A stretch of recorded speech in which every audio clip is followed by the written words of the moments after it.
അങ്ങോട്ട്. കണ്ണടിക്കുന്നു. ഞാൻ ഇതാ വരുന്നു.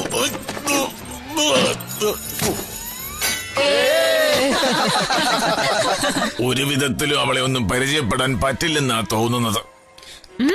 നീ എന്താ സ്നോബിൽ ഇവിടെ ചെയ്തോണ്ടിരിക്കുന്നത്? അമ്മ തന്ന സമയം കഴിയാറായിരിക്കുന്നു. നമുക്ക് പോണം.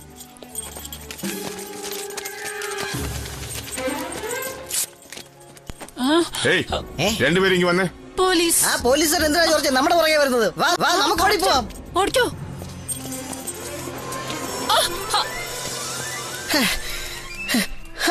എന്നാലും ആ പോലീസുകാർ എന്തിനാ നമ്മളെ വിളിച്ചത്? നമ്മൾ വല്ല തെറ്റും ചെയ്തോ? തെറ്റെന്താണെന്നോ? പിടിച്ചിരുന്നെങ്കിൽ കോളം ആയനെ. നമ്മുടെ കയ്യിൽ ടിക്കറ്റ് ഇല്ല. ടിക്കറ്റ് ഇല്ലാതെ ഇനി അടുത്ത റൈഡിലേക്ക് നമ്മൾ എങ്ങനെ പോവും? ബാക്ക് ഡോറിൽ കൂടെ പോവാന്ന് വെച്ചാൽ അതിനും വേണ്ടി വരില്ലേ ടിക്കറ്റ്? അമ്മ തന്ന സമയം കഴിയാറായിരിക്കുന്നു അല്ലേ? എന്ത് ചെയ്യും നമ്മളിപ്പോ? എന്തോന്ന് ടൈം കഴിയാൻ പോകുന്നോ? ഞാൻ ഇനിയും അവളുടെ ഐ ലവ് യു പറഞ്ഞില്ലല്ലോ. ഞാനൊന്ന് പറഞ്ഞോട്ടെ ജോർജ്. ഞാൻ അവളെ കുറിച്ച് ചിന്തിക്കുന്നത് പോലെ അവൾ എന്നെ കുറിച്ചും ചിന്തിക്കുന്നുണ്ടാവും. ഞാൻ അത്രയ്ക്ക് സുന്ദരനല്ലേ? നീ വിഷമിക്കാതെ ജോർജ്, നമ്മുടെ കയ്യിൽ വേറെ ടിക്കറ്റ് ഉണ്ട്. അത് വെച്ച് നമുക്ക് റൈഡിന് പോകാം. പക്ഷെ എല്ലാം കുറച്ച് പെട്ടെന്ന് വേണം. കറക്റ്റ്, നീ പറഞ്ഞത് ശരിയാ. ഞാൻ മറ്റെന്തെങ്കിലും റൈഡ് നോക്കട്ടെ. ഇതിൽ പറഞ്ഞിരിക്കുന്ന അനുസരിച്ചാണെങ്കിൽ അടുത്ത് നമ്മൾ പോവേണ്ടത് സൂപ്പർ കോസ്റ്റിലേക്കാണ്. എന്ത് പറയുന്നു? അതൊരു നല്ല ഐഡിയ.